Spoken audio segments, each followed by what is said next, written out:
تو جب کسی حکم شرعی کا علم حاصل ہو جائے تو ایسی صورت میں وہ علم اور قطع عقلاً یہ تقاضا رکھتا ہے کہ اس کے مطابق عمل انجام دیا جائے۔ اسے کہتے ہیں الموافقت العملیہ۔ قطع کے مطابق عمل کرنے کو موافقت عملیہ کہتے ہیں۔ اس موافقت عملیہ کا تقاضا کون کرتا ہے؟ وہی قطع، عقل کی روشنی میں، کیونکہ یہ موافقت عملیہ اس قطع کا عقلی لازمہ ہے، لازم عقلی ہے۔ تو جس طرح قطع یہ تقاضا کرتا ہے کہ عمل اس کے مطابق انجام دیا جائے، موافقت عملیہ کا تقاضا کرتا ہے، آیا اسی طرح موافقت عملیہ کی طرح قلبی رضا کا بھی تقاضا کرتا ہے؟ الموافقت القلبیہ کا بھی وہ قطع تقاضا کرتا ہے یا نہیں کرتا؟ مصنف کا موقف یہ ہے کہ قطع موافقت قلبیہ کا التزام القلبی کا تقاضا نہیں کرتا۔ موضوع چونکہ کل بیان ہو چکا ہے، آج فقط دلیل ہی دیں گے۔ جی آپ کے پاس عدم اقتضاء کی کیا دلیل ہے؟ مصنف کہتا ہے میرے پاس عدم الاقتضاء کی دلیل یہ ہے کہ اطاعت اور معصیت کے مورد میں ہم نے دیکھا ہے کہ وجدان شاہد ہے، اگر عبد اپنے مولا کے حکم کو بجا لائے ویسے جیسے مولا نے حکم دیا ہے، مگر وہ دلی طور پہ اس پہ راضی نہ ہو، تو ایسی صورت میں عقلاء کی نظر میں وہ مستحق ثواب ہے، مستحق عقاب نہیں ہے۔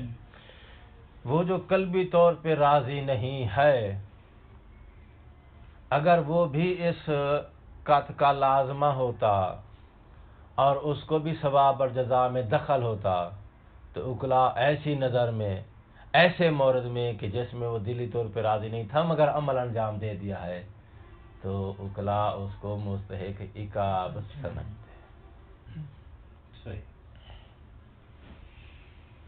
تو عقلاء نے ایسے عبد کو مستحق عقاب نہیں سمجھا ہے، تو ان کا مستحق عقاب نہ سمجھنا، یہ جو ہمارا وجدان ہے یہ شاہد ہے کہ عملی اطاعت کافی ہے، اس قطع کے مطابق عملاً اطاعت کر دیتا ہے تو وہ مستحق ثواب سمجھا جائے گا، اور اسی سے ہی وہ عمل متحقق ہو جائے گا، اطاعت حاصل ہو جائے گی، قلبی رضا وہاں شرط نہیں ہے۔ دلیل سن لی، پھر آگے کچھ باتیں ہیں وہ بعد میں بیان کریں گے۔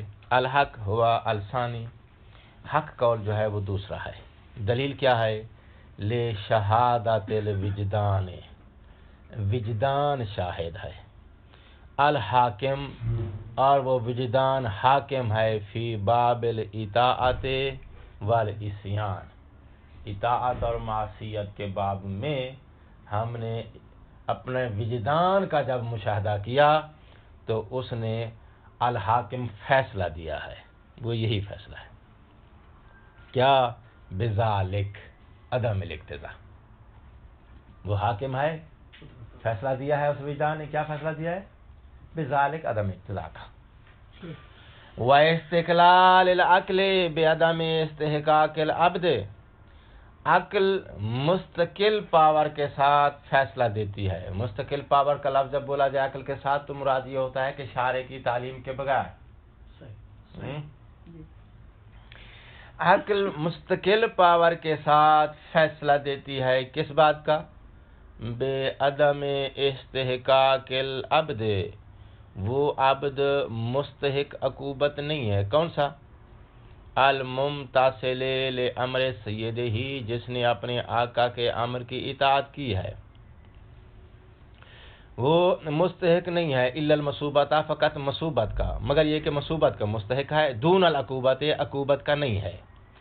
واو حال ہے، حالانکہ لام یکن مسلمان و ملتزمان بہی، حالانکہ وہ قلبی طور پہ اس امر کا ملتزم نہیں تھا، و معتقداً و منقاداً لہو، اور دلی طور پہ اس کا عقیدہ اور اس کا فرما بردار قلبی طور پہ نہیں تھا۔ بات سمجھ آ رہی ہے یا نہیں آ رہی؟ اس کا مطلب یہ ہے کہ اکلا جو ہے، اگر وہ دونوں چیزیں یہاں مطلوب ہوتی ہیں تو جس طرح ایک پر ثواب آ رہا ہے دوسرے پر عقاب بھی آنا چاہیے، کیونکہ ایک شے موجود ہے ایک موجود نہیں ہے، عملی اطاعت موجود ہے مگر قلبی رضا موجود نہیں۔ تو اگر قلبی رضا بھی یہاں ضروری ہوتا اور اس علم کا لازمہ ہوتا، ثواب جزا میں اس کو بھی دخل ہوتی، تو پھر جس طرح جو موجود ہے اس پر ثواب آ رہا ہے تو جو اس نے انجام نہیں دیا اس پر عقاب بھی آنا چاہیے، جبکہ ایسی مرض میں فقط الا المصوبۃ دون العقوبۃ، صرف اکلا اس کو مستحق ثواب سمجھ رہے ہیں، مستحق عقاب نہیں سمجھ رہے ہیں۔ تو مستحق عقاب اکلا کا نہ سمجھنا اس بات کی دلیل ہے کہ التزام قلبی عقل کا لازمہ، اس قط کا لازمہ اور تکلیف کا لازمہ نہیں ہے۔ اچھا جی ہاں، ایک اور بات بیان کرنے لگا اس مقام پہ، دلیل مکمل ہو گئی ہے۔ کہتے ہیں البتہ ایسے مورد میں، جس مورد کی ہم نے ابھی مثال دی ہے، جس کو ہم نے بطور شاہد لیا ہے، بطور دلیل لیا ہے، ایسے مورد میں جب وہ عبد عملی اطاعت کو انجام دیتا ہے، جب اسے علم ہوتا ہے کہ مولا نے مجھے فلاں عمل کا امر دیا ہے، تو امر کا علم حاصل ہوتے ہی وہ عمل انجام دے دیتا ہے، مگر قلبی طور پہ راضی نہیں ہوتا۔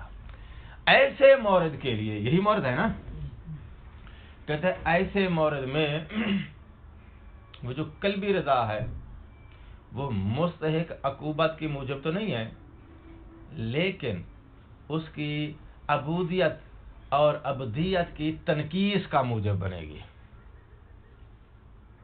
اس کی ابدیت میں، اس کی فرما برداری میں نقص ضرور آئے گا۔ ٹھیک ہے کہ بھئی مولا کا حکم تو انجام دے رہا ہے، لیکن دلی طور پر تو اس مولا کے امر کو تسلیم نہیں کر رہا ہے، جبکہ تیری ابدیت کا تقاضا یہ ہے کہ تو دلی طور پر مولا کے امر پہ راضی رہے۔ تو دلی طور پر جو وہ راضی نہیں ہے، وہ اس کا دلی طور پہ راضی نہ ہونا یہ ابدیت کے لیے نقص کا موجب بنے گا، لیکن استحقاق عقوبت کا موجب نہیں بنے گا۔ ابدیت کا نقص اور چیز ہے، استحقاق عقوبت اور چیز ہے۔ ہمارا مدعا یہ ہے کہ وہ قلبی رضا اس طور پہ لازم آئے کہ اس کو عقوبت اور مصوبت میں دخل ہو، ایسا نہیں۔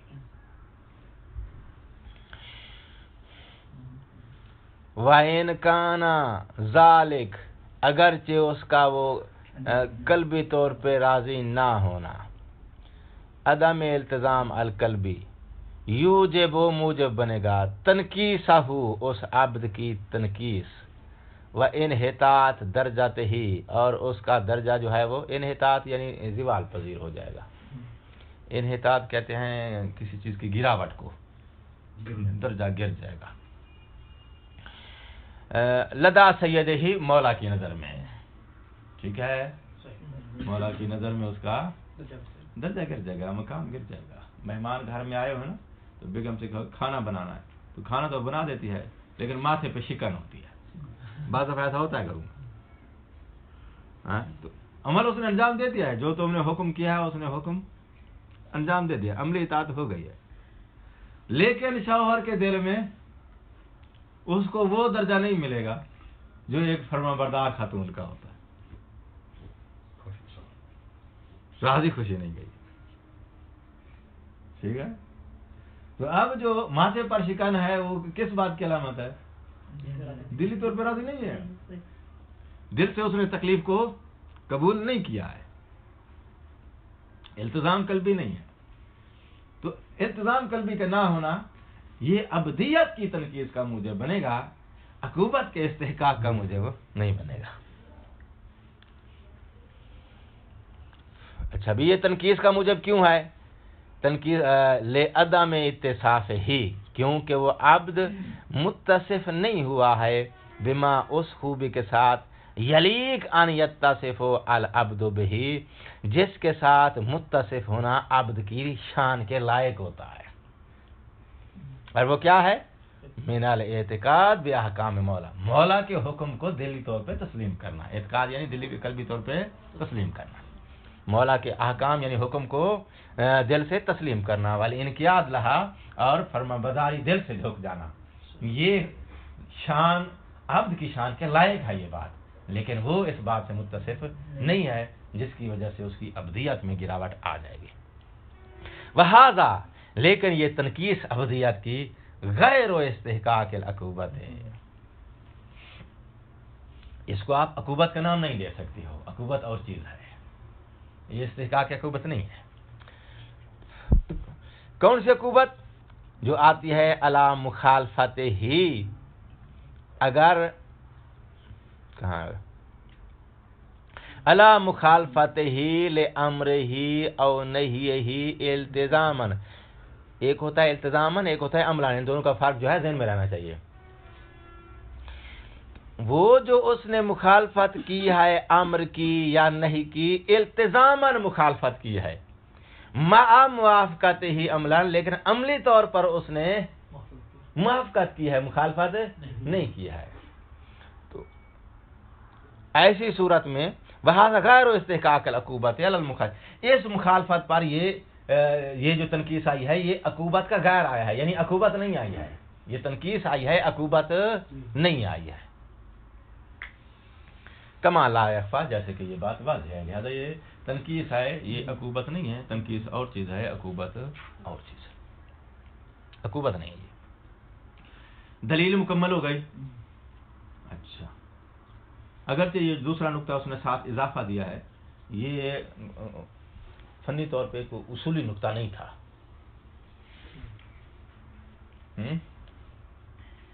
یہ روحانی یا اخلاقی آپ کہہ سکتے ہیں کہ انسان کی جو ہے وہ روحانیت کے ساتھ منسجم نہیں ہے. اس کا مطلب یہ ہوا, یہاں پہ رکنا ہے تھوڑا سا. اس کا مطلب یہ ہوا, جیسا کہ علماء نے یہ تشریح دیا ہے کہ ہمارے پاس احکام کی دو قسمیں ہیں. کچھ احکام جو ہیں وہ وابستہ ہیں انسان کی روح کے ساتھ, انسان کی اخلاقیات کے ساتھ, اور کچھ احکام جو ہیں وابستہ ہیں انسان کے جسمانی افعال کے ساتھ. ٹھیک ہے. اور یہ شرعی احکام ہیں فقہ کے, یہ وہ قوانین ہیں, وہ قواعد ہیں, وہ احکام ہیں جو انسان کے جسمانی افعال کے بارے میں اللہ نے وضع فرمایا. تو پھر اس کا مطلب ہے وہ تقسیم ٹھیک ہے کہ آپ نے جسمانی افعال میں نے احکام کی مخالفت نہیں کرنی.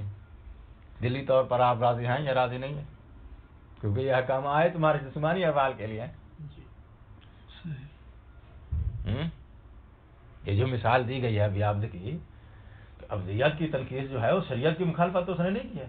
وہ ابدیت کی تنقیص تو اس کی روحانیت کا خلل ہے, وہ تو اس کے اخلاقیات کا خلل ہے. بات واضح ہو رہی ہے نا. تو اس کا مطلب یہ بات پھر کسی حد تک ان کی ٹھیک ہے. یہ تقسیم جو دی ہے احکام کی انہوں نے, کہ کچھ احکام روح کے لیے, کچھ احکام جسمانی افعال کے لیے. جسمانی افعال میں جو ہے وہ قلب کی تہذیب اور یہ چیزیں جو ہیں وہ دخل نہیں دے. اگر ہیں تو اس میں آپ جو ہے وہ درجہ آ جائے گا, اگر نہیں ہے تو اس کے بغیر بھی تمہاری وہ. یعنی یہ مصنف صاحب اس چیز کے قائل ہیں. ہاں, اس نے کہا ہے کہ ابدیت کا تنقیص ہے, لیکن جو ہے وہ جو شرعی حکم تھا, جو فقہی حکم تھا, اس کی اطاعت متحقق ہو جائے گی, وہ ٹھیک ہے. یہاں جو پھر ضروریات مذہب والی بات آتی ہے وہ کہاں جائیں گی؟ کیا ضروریات مذہب والی کے عقیدہ رکھنا چاہیے.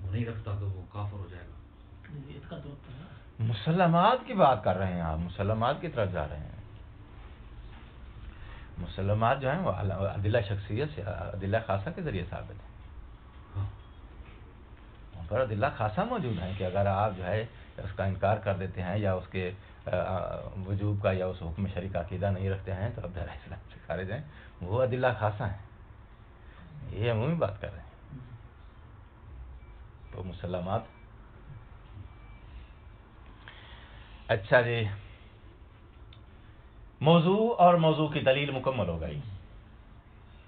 مصنف نے کہا ہے کہ بھئی عملی اطاعت یہ لازم ہے اس کات کی، مگر قلبی رضا یہ اس کات کو لازم نہیں ہے. جب لازم نہیں ہے تو ایسی صورت میں اب عملی اطاعت کی صورت میں قلبی رضا موجود ہو یا موجود نہ ہو، اس کے حوالے سے مکلف کے اوپر کوئی ثواب اور عقاب مرتب نہیں ہوگا. جو بھی ثواب اور عقاب مرتب ہونا ہے وہ اس عملی اطاعت کی بنا پہ مرتب ہونا ہے. موافقت کرتا ہے مستحق ثواب ہوگا، اگر موافقت نہیں کرتا، مخالفت کرتا ہے، مستحق عقاب ہوگا. بات مکمل ہو گئی. اب اگلی بات شروع کرنے لگا ہے، اس کو ذرا غور سے سنیں. علم کی قسمیں ہیں دو، ایک علم اجمالی ہوتا ہے، ایک علم تفصیلی ہوتا ہے، اور دونوں میں کات ہوتا ہے. ٹھیک ہے اتنا رضا؟ جی. تفصیلی علم کی مثال، دو گلاس رکھے ہوئے ہیں، ان میں سے ایک نجس ہے ایک طاہر ہے. جو نجس ہے وہ بھی مشخص ہے، جو طاہر ہے وہ بھی مشخص ہے. آپ طاہر کو بے شک سے ہی جانتے ہیں اور نجس کو بے شک سے ہی جانتے ہیں. اس صورت میں آپ کو نجس کی نجاست کا تفصیلاً علم ہے، طاہر کی طہارت کا تفصیلاً علم. ٹھیک ہے جی، یہ علم تفصیلی ہے اور کات ہے. یہاں علم اجمالی میں بھی کات ہوتا ہے. مجھے یہ یقین ہے کہ ان دو میں سے ایک نجس ہے، لیکن یہ پتہ نہیں ہے کون سا، کیونکہ پتہ نہیں کہ ان دو میں سے وہ کون سا ہے، یہ اجمال ہے. لیکن یہ مجھے پتا ہے کہ یقیناً ان میں سے ایک نجس ہے. یہ یقین کات تو ہے علم اجمالی میں بھی. ٹھیک ہے. کات جو ہے اس کا لازمہ کیا ہے؟ دو چیزیں یا کم از کم ایک چیز. دو چیزوں میں سے ایک کیا ہے؟ تنجز عملی، موافقت عملی. ٹھیک ہو گئی بات. دوسری چیز کیا تھی؟ قلبی رضا، جو کہ مصنف کی نظر میں کات کو لازم. ٹھیک ہے. جب ہم نے دلیل دیا تو دلیل کے مورد میں ہم نے یہ تفصیل نہیں دی، اجمال اور تفصیل والی. چاہے وہ کات علم تفصیلی کے بارے میں ہے یا چاہے وہ کات تمہارا تفصیلی ہے، چاہے وہ تمہارا کات اجمالی ہے، ہر دو صورت میں مصنف فقط عملی مطابقت اور العملی موافقت کو لازم سمجھتا ہے، التزام قلبی کو لازم نہیں سمجھتا. طے ہو گئی بات. اچھا، اور بالفرض اب یہ بات کرنے لگے ہیں ایک مفروضے کو بنا بنا کے تاکہ تھوڑا فکر میں تتبع دیا جائے. بالفرض اگر ہم قائل ہو جائیں عملی موافقت کے ساتھ ساتھ قلبی رضا اور التزام قلبی بھی اس کات کا لازمہ ہے.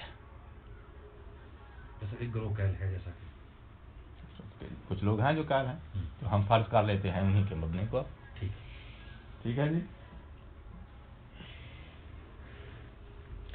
تو اب ایسی صورت میں جو علم تفصیلی ہے، جو کات تفصیلی ہے، اس کات تفصیلی کے مورد میں التزام قلبی پر بھی مکلف قدرت رکھتا ہے اور موافقت عملی کے اوپر بھی قدرت رکھتا ہے، کیونکہ تفصیلاً جانتا ہے نا. تو ان میں سے جو نجس ہے تو اللہ نے اس کو نجس قرار دیا ہے، تو اس کے نجس ہونے کی جو تکلیف عائد کی گئی ہے دل سے اس کو تسلیم کرے. ٹھیک ہے. ٹھیک. یہ قلبی تسلیم ہو گیا. وہاں کا جس کو اللہ نے طاہر کا قرار دیا ہے تو اس کے طاہر ہونے کے حکم کو وہ دل سے تسلیم کرے. دونوں مقام پر قلبی رضا ممکن ہے، قدرت رکھتا ہے. جب قدرت رکھتا ہے تو پھر جو چیز جس پر مکلف قدرت رکھتا ہو اس کی تکلیف آ جاتی ہے. ٹھیک ہے نا؟ کیونکہ تکلیف عائد ہونے کے لیے قدرت شرط ہے. التزام قلبی رکھنے پر قدرت ہے. جب قدرت ہے تو التزام قلبی پھر واجب ہو جائے گا. جیسا کہ علم تفصیلی کے مورد میں وہ مطابقت عملی کی بھی قدرت رکھتا ہے. عملی مطابقت جہاں اس کے نجس ہونے کا یقین ہے تو اسی کے مطابق اس کے ساتھ معاملہ کرے گا. جہاں اس کے طاہر ہونے کا قطع ہے تو وہاں اس کے طاہر ہونے کے مطابق معاملہ کرے گا عملی طور پہ. جی ٹھیک ہے جی. تو علم تفصیلی میں مکلف قادر ہے التزام قلبی پر بھی اور عملی موافقت پر بھی، اور تکلیف کے عائد ہونے کے لیے قدرت شرط ہے. دونوں کے اوپر قدرت موجود ہے اور مبنی کیا ہے ہمارا کہ دونوں قات کو لازم ہے. تو اس کا مطلب یہ ہے کہ مکلف پر پھر التزام قلبی بھی واجب ہے اور عملی مطابقت بھی واجب ہے. دونوں کے لازم ہونے کے جو قائل ہیں مبنی، ہم نے یہ اس مبنی کو فوکس کرو نا. تو علم تفصیلی کی صورت میں جب دونوں سے مراد التزام قلبی اور موافقت عملی، دونوں پہ قدرت رکھتا ہے مکلف اور تکلیف کے عائد ہونے کی شرط قدرت ہے اور وہ شرط موجود ہے، تو لہذا پھر یہ دونوں چیزیں مکلف پر واجب ہو جائیں گی. ٹھیک ہے؟ جب دونوں واجب ہو جائیں گی تو ان میں دونوں کو انجام دے گا، دونوں کا ثواب پائے گا. دونوں کو جو ہے مخالفت کرے گا تو دونوں کا عقاب پائے گا. ایک کی اطاعت کرتا ہے ایک کو جو ہے وہ نہیں کرتا ہے تو پھر اسی کے حساب سے جو ہے وہ عقوبت اور مصیبت آ جائے گی. چونکہ مبنی یہ ہے کہ یہ دونوں لازم ہیں. جب دونوں لازم ہیں تو پھر ان دونوں پر قدرت ہونے کی صورت میں دونوں واجب ہو جائیں گے. ٹھیک ہو گئی بات؟ اب آ جاؤ کس میں؟ علم اجمالی میں. علم اجمالی میں بھی قات موجود ہے یا نہیں ہے؟ موجود ہے. علم اجمالی کی صورت میں پتہ نہیں ہے کہ ان میں سے نجس کون ہے پاک کون ہے.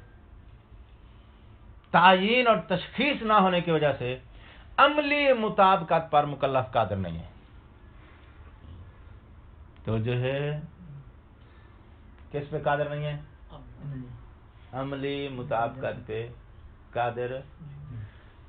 قطع ہے کہ ان میں سے کوئی ایک نجس ہے، پتہ نہیں ہے کہ ان میں سے وہ کون سا گلاس ہے جو نجس عمل کر. تعیین نہیں ہے. تعیین کے نہ ہونے کو جہالت کہتے ہیں. تو جو ہے اتنا رضا عدم تشخیص، اس کا دوسرا نام کیا ہے؟ جہالت. ٹھیک ہے بات؟ عملی مطابقت ہوگی کب؟ جب تشخیص ہو. تشخیص ہونے کو کہتے ہیں علم. تشخیص نہیں ہے تو علم نہیں ہے، تشخیص ہے تو علم ہے. تشخیص ہوگی تو عملی مطابقت آئے گی، تشخیص نہیں ہوگی تو عملی مطابقت نہیں آئے گی. تشخیص نہیں ہے تو یہاں پھر علم نہیں ہے یعنی جہالت ہے. جب علم نہیں آئے تو پھر قدرت نہیں ہے اس کو انجام دینے کی، عملی مطابقت کی. وہ جو قاطع اجمالی ہے اس کے مطابق عمل انجام دینے کی قدرت. تو اب قاطع موجود ہے لیکن آگے تشخیص نہیں ہے. وہ تشخیص رکاوٹ بن رہی ہے کس بات کی؟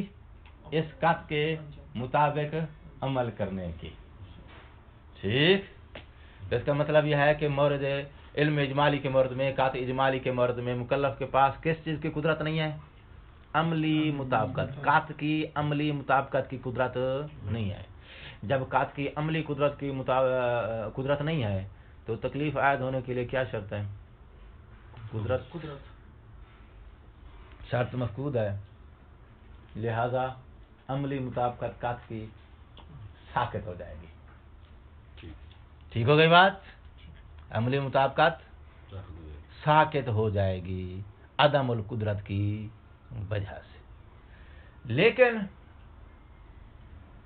جو قلبی رضا ہے اس پر مکلف کی قدرت موجود ہے یا نہیں ہے؟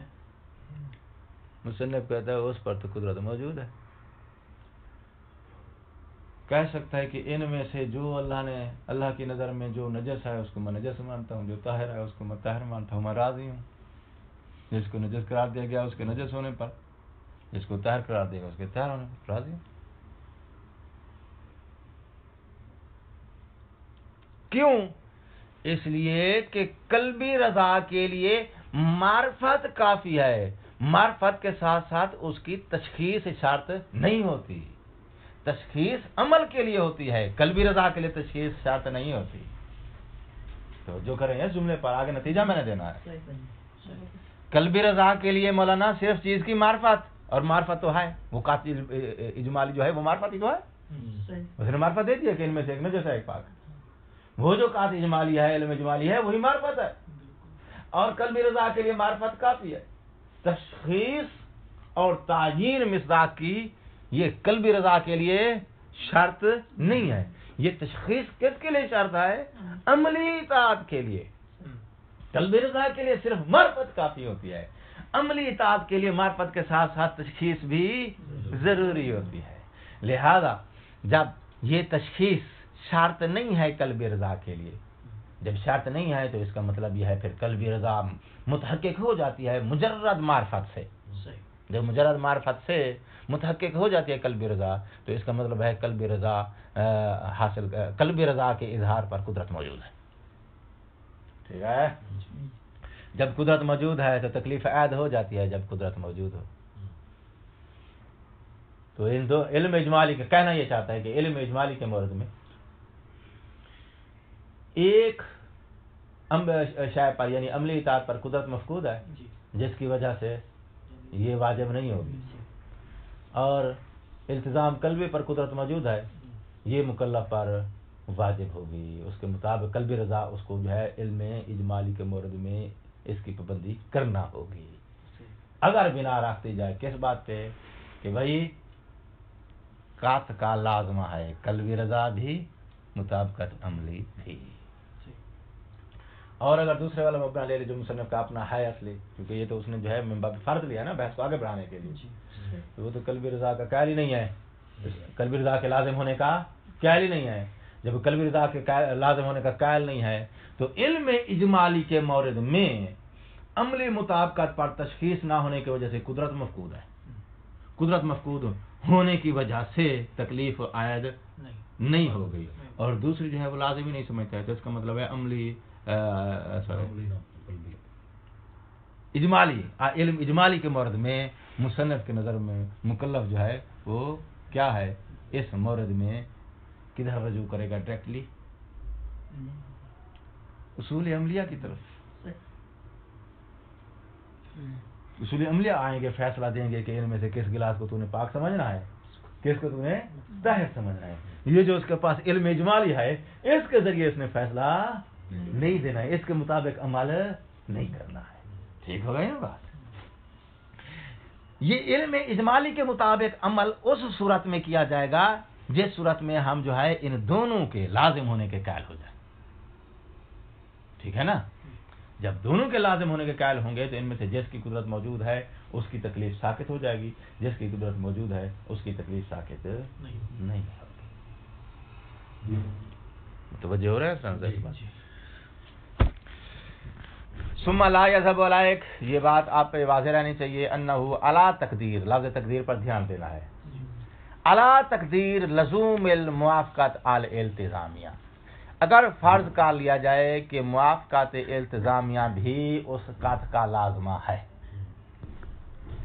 وکان المکلف متمکنا منہا، اور یہ بھی مان لیا جائے کہ اس مورد میں مکلف قدرت رکھتا ہے منہا اس موافقت التزامیہ پہ. یہ متمکن منان کا لفظ اس نے صرف اس ضرورت کے تحت بولا ہے کہ تکلیف کے عائد ہونے کے لیے، تکلیف کے لاگو ہونے کے لیے قدرت چونکہ شرط ہوتی ہے. علیکم السلام ورحمۃ اللہ وبرکاتہ. ولو فیما، ما سے مراد حکم ہے، اگرچہ ما اس مورد میں مکلف کھڑا ہو یا اس حکم کے سامنے ہو